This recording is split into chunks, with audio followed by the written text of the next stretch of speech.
बंगाल का हुगली शहर और उस शहर में बनी एक इमारत के बाहर लोग कतार लगाए खड़े थे और चिल्ला रहे थे कि मेरे पास टिकट है, मुझे अंदर जाने दो।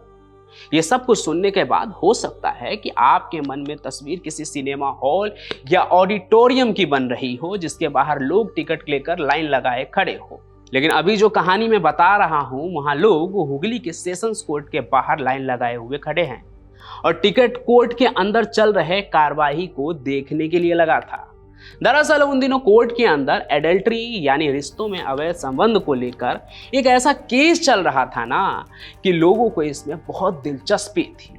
ठीक वैसे ही जैसे ही नानावटी केस में हुआ था, जिस पर रुस्तम फिल्म भी बनी थी। लेकिन बंगाल का ये मामला उससे भी कई दशक पुराना है। इस केस में पति और पत्नी हैं, नाजायज संबंध है और एक कत्ल है, जो उस समय इतना फेमस हुआ कि कोर्ट के बाहर रोज भारी भीड़ जमा हो जा रही थी।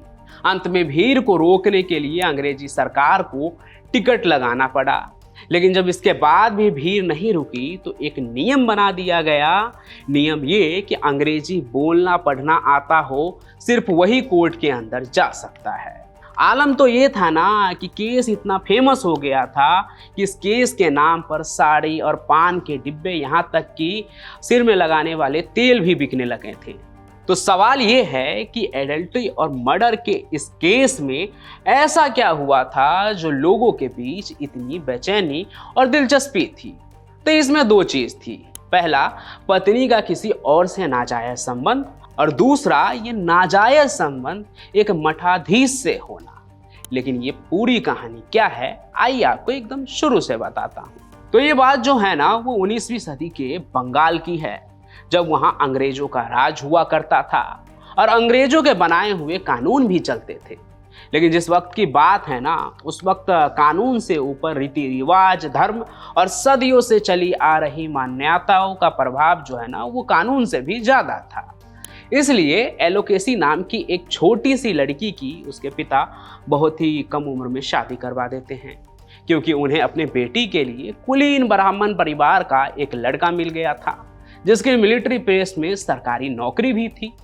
लेकिन एलोकेसी के शादी के तुरंत बाद ही उसके पति नोबिन चंद्र को नौकरी का बुलावा आ गया।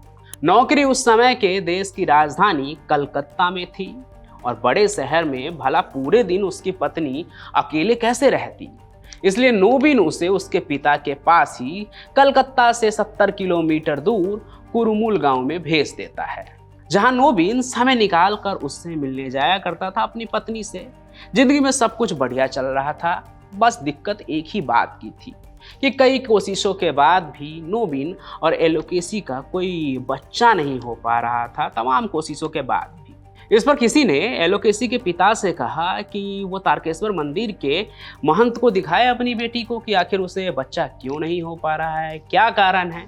समाज के सताए पिता ऐसा ही करते हैं। एलोकेसी को मंदिर के महंत माधव चंद्र गिरी के पास ले जाते हैं, जो जल्द ही बच्चा करवा देने का वादा करता है। इसके बाद वो एलोकेसी को अक्सर अपने पास बुलाने लगा, रात गए अंधेरे में भी। और जिस समय की मैं कहानी सुना रहा हूं ना, उस समय स्त्री का किसी पराये मर्द को देखना भी पाप माना जाता था।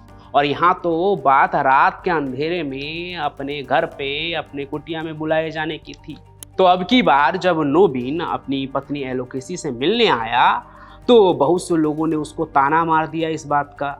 फिर इस बात को लेकर नोबिन और एलोकेसी के बीच भी बहस शुरू हो गई, जिसमें एलोकेसी ने ये बात मान लिया कि उस मंदिर के महंत के साथ उसका नाजायज शारीरिक संबंध भी है।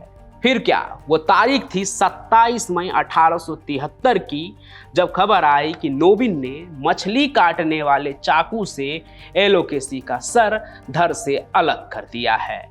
और इस कत्ल को करने के बाद नोबिन खुद ही पुलिस के पास पहुंच गया और अपने गुनाह के लिए फांसी की सजा मांगने लगा, जिसके बाद नोबिन को हुगली सेशंस कोर्ट में भेज दिया गया। मामला साफ था, नोबिन ने खुद अपना गुनाह कबूल लिया था। उस पर धारा 302 के तहत मुकदमा चलना था। लेकिन इस मामले में एक और केस बनता था, धारा 497 यानी अडल्ट्री का। और ये केस महंत के ऊपर चलना था, क्योंकि उसने पराई स्त्री के साथ नाजायज शारीरिक संबंध बनाया था। कत्ल के इस केस में मंदिर के महंत का नाम जुड़ जाने से यह मामला काफी हाई प्रोफाइल हो गया और लोगों की नजर भी इस पर बन गई। फिर अदालत में दलील ये दी गई कि नोबिन तो एलोकेसी को अपने साथ ले जाना चाहता था, पर महंत के गुंडों ने उसे गांव छोड़ने नहीं दिया, क्योंकि एलोकेसी और महंत के बीच अवैध संबंध था। और जब इस बात का पता नोबिन को चला तो वो अपने गुस्से पर काबू नहीं रख पाया और आवेश में आकर उसने एलोकेसी की हत्या कर दी। अब देखिए, यहाँ सीधे तौर पर आपको नोबिन गलत लग रहा होगा क्योंकि वो एक कातिल है, लेकिन उस वक्त में ऐसा नहीं था। ये उस वक्त की बात है जब औरत को पति की प्रॉपर्टी समझा जाता था, उससे ही उसकी पहचान होती थी। इसलिए ऐसे में लोगों को नोबिन गलत नहीं लगा और ना ही उसका कत्ल करना। यहाँ तक कि लोगों से उसे खूब हमदर्दी भी मिल रही थी, क्योंकि उनके नज़र में नोबिन ही असली पीड़ित था जिसकी पत्नी ने उसके साथ बेवफाई की थी। इसका ही असर था कि ज्यूरी ने भी नोबिन को बेगुनाह करार दे दिया, लेकिन अदालत में मामले की सुनवाई कर रहे जज ने ज्यूरी के फैसले को नकार दिया और मामला हाई कोर्ट में भेज दिया। इस बात से जनता काफी नाराज हो गई, क्योंकि उनके लिए तो असली विक्टिम एलोकेसी नहीं बल्कि नोबिन था, जिसकी बीबी ने उसके साथ बेवफाई की। और अगर नोबिन ने उसे मार भी दिया तो उसने तो उसकी बेवफाई की उसको सजा दी थी। उनके नज़र में तो असली गुनहगार वो महंत था, जिसने नोबिन की संपत्ति पर, उसकी इज्जत पर, यानी उसकी बीबी पर अपनी गंदी निगाहें डाली, उस पर हाथ डाला। और एडल्ट्री का वो केस भी सेशंस कोर्ट में चल रहा था, जिसमें नोबिन सच में पीड़ित था और अपराधी महंत थे। ये बात महंत को भी पता थी, इसलिए केस शुरू होने से पहले ही वो भागकर चंदरनगर पहुंच गए, जो तब के समय में फ्रेंच के कब्जे में था और फ्रेंच कानून में एडल्ट्री कोई अपराध ही नहीं था। लेकिन बंगाल में इस मामले ने इतना तुल पकड़ लिया था कि लोगों में इतना गुस्सा था कि ब्रिटिश सरकार ने उस इलाके के एक जमींदार से मदद ली, चंदरनगर के एक जमींदार से मदद ली और महंत को पकड़कर वापस बंगाल के हुगली में ले आए। फिर कोर्ट की कार्रवाई के बाद महंत को अडल्ट्री का दोषी पाया गया और उसे 3 साल कैदे बामशक्कत और 2000 रुपये जुर्माना की सजा मिली।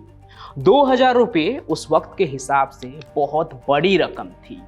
तो इधर महंत को सजा मिली ही, लेकिन साथ में हाई कोर्ट ने नोबिन को भी कत्ल का दोषी मानते हुए उसे आजीवन कारावास की सजा सुना दी और उसे अंडमान जेल में भी भेज दिया गया। अब आप सोच रहे होंगे कि मामला तो यही खत्म हो गया, लेकिन उस नोबिन के लिए एक ऐसी मुहिम चली ना कि अंग्रेजी हुकूमत भी हिल गई। तो जैसा कि मैंने पहले भी बताया कि उस समय लोगों के बीच नोबिन की इमेज एक हत्यारे की नहीं थी। लोगों के नज़र में वो अपनी बीबी को उसके चरित्रहीन होने की सजा दी थी।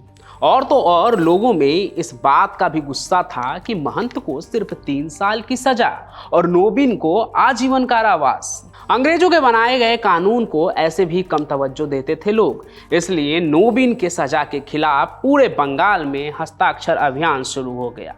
उस वक्त जब आबादी इतनी ज़्यादा नहीं थी, तब भी लगभग 10,000 लोगों ने हस्ताक्षर करके नोबिन की रिहाई की मांग की थी अंग्रेजी सरकार से।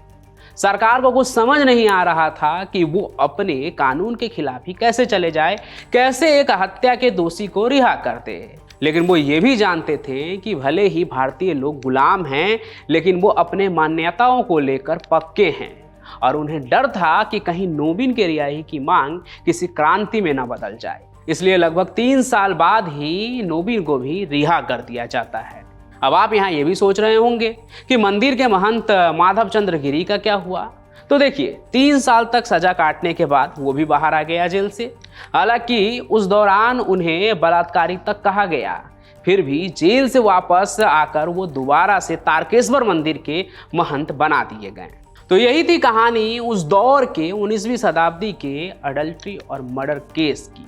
बाकी अगर आज के तारीख के हिसाब से देखें तो अडल्ट्री के आधार पर तलाक की मांग की जा सकती है, लेकिन ये अपराध की श्रेणी में नहीं आता है। साल 2018 में सुप्रीम कोर्ट की 5 जजों की बेंच ने इस कानून को संविधान के आर्टिकल 14 के खिलाफ माना था और इस मामले में कानूनी सजा नहीं दी जा सकती है। लेकिन इसके अलावा भी एक इम्पॉर्टेंट चीज कोर्ट में कही गई, वो ये कि एक महिला अपने पति की संपत्ति नहीं है, उसकी प्रॉपर्टी नहीं है, बल्कि अपने आप में एक पूर्ण व्यक्ति है, उसकी अपनी पहचान है जो किसी और के पहचान की मोहताज नहीं है। तो आपको ये कहानी कैसी लगी, 19वीं सदी की एक कहानी और आज जो बदला हुआ कानून है, उन दोनों को देखते हुए आप क्या सोचते हैं वो कमेंट में ज़रूर बताइएगा। एलोकेसी के दृष्टिकोण से भी और आज के समय के हिसाब से भी आपको क्या लगता है वो कमेंट जरूर कीजिएगा। बाकी इस कहानी को लाइक कीजिए, ज़्यादा से ज़्यादा शेयर कीजिए, हमारे इस चैनल को सब्सक्राइब भी जरूर कर लीजिए। मैं पंचम प्रकाश मिलूंगा आपको किसी और सफर में नए क्राइम की कहानी के साथ। तब तक के लिए आपका बहुत बहुत धन्यवाद।